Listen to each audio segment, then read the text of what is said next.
In 2011, Pixar released Cars 2, which is a sequel that turned a heartfelt racing story into a global spy movie. But what if the film had stayed true to what made the first Cars great?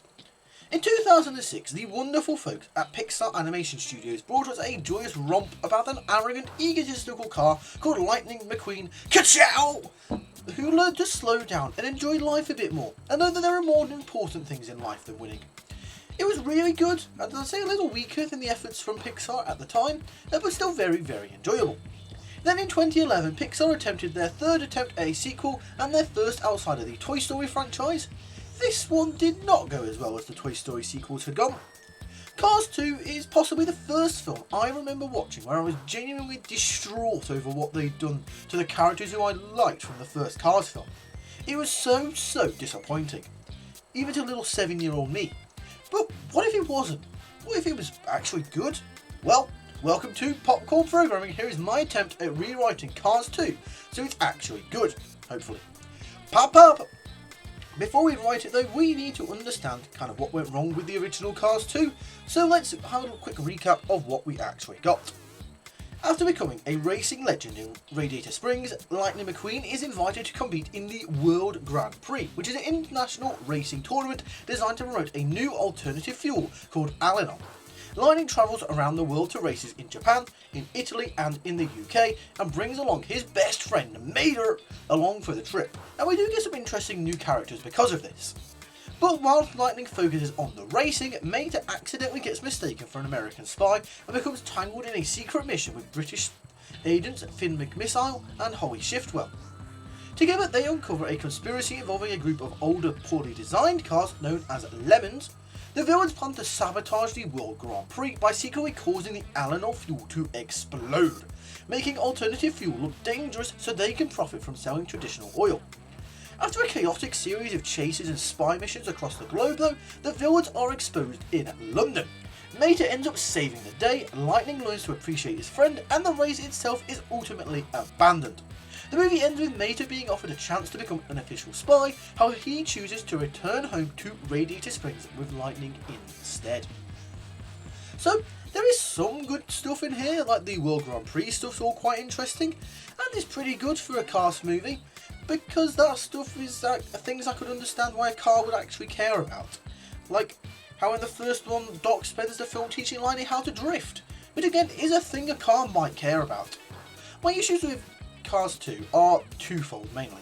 Issue number one is that the film doesn't focus on Lightning, who we spend the entirety of the first film slowly growing on until the end where he becomes a likeable character. And then the focus is on Mater in the sequel, who I at least didn't care all that much about from the first one. I enjoyed the Mater's Tall Tales, the little shorts they did, they were pretty enjoyable, but in the first one, I didn't really care too much for Mater. And not enough for an entire movie to be about him anyway. Issue number two though is all the secret spy stuff, like why is it there? It's all so unnecessary and takes away from the actually interesting stuff in Cars 2, which as we mentioned is pretty much the World Grand Prix. So how should they have done it? Well, I've sort of given the answer away a little bit already. Essentially, all they need to do is focus on the actual car racing. No politics, no spy nonsense, no big oil conspiracy theory, nothing like that.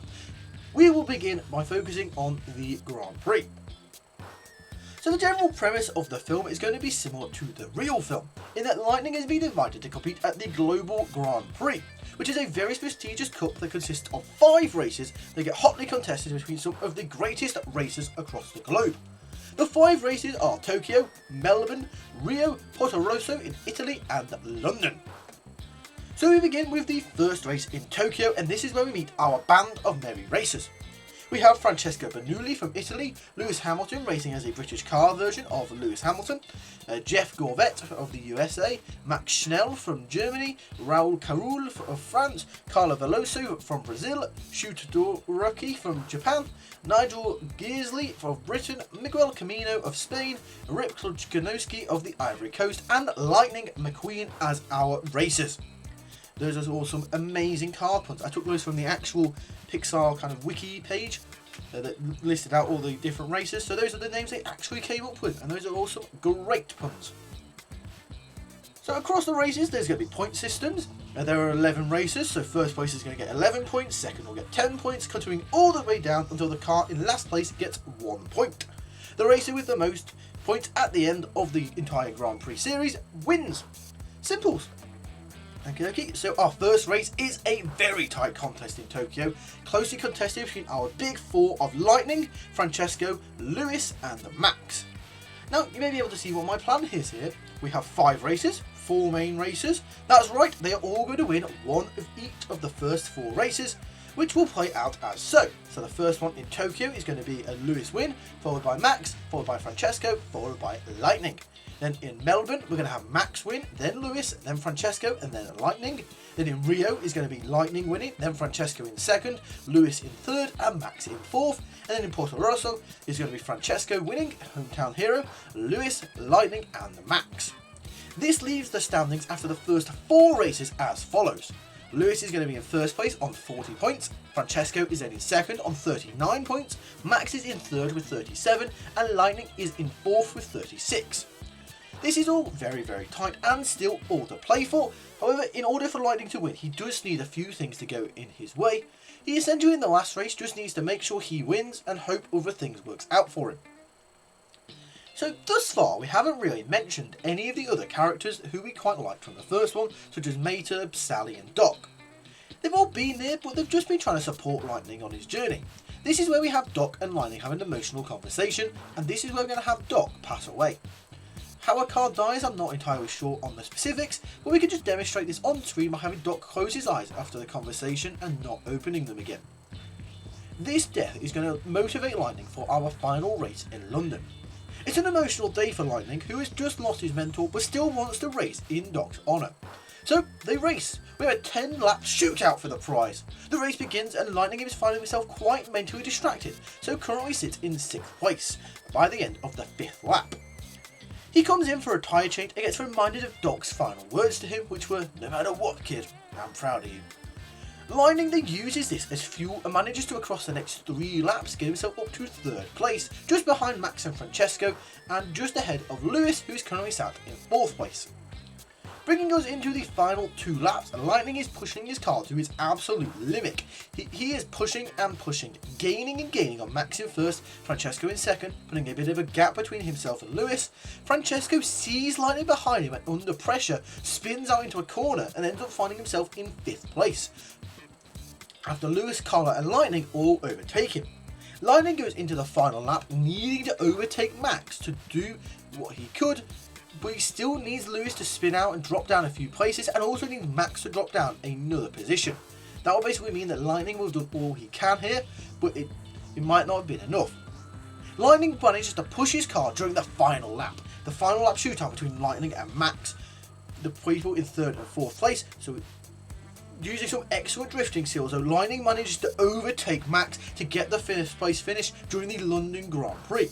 This means that Lightning will finish on 47 points. Max, in frustration and trying to catch up with Lightning, he oversteered on a corner, which allows Carla to overtake him. Could it happen? Is Lightning going to become world champion? The answer is no. And no, he's not, because it's not the point. It wasn't the point of the first film. Lightning in the first one could have won the race, could have won the Piston Cup, but gave up the win in order to help the King finish the race. And again, I don't feel like Lightning needs to win here. He raced his heart out, and he will have made Doc proud. And having Lightning not win here does actually set us up quite nicely for Cars 3, where they explore the idea of Lightning being too old to race and keep up with the electric cars that are coming out, and transitioning into that Doc Hudson role. But who does win? It could go to Lewis or Francesco. I'll let you guys decide, but yeah, that is how I would have made Cars 2. At least the story portion. I'm not a talented animator to make this into an actual animated film, but that's the story I'd have gone with. So what do you think? Is this better than the Cars 2 we got, and who would you have win between Lewis and Francesco? Let me know in the comment section down below. If you enjoyed this video, be sure to give it a thumbs up and click the subscribe button if you are new around here. That's all for now, so I'd like to thank you for watching, and we'll see you later. Pop pop!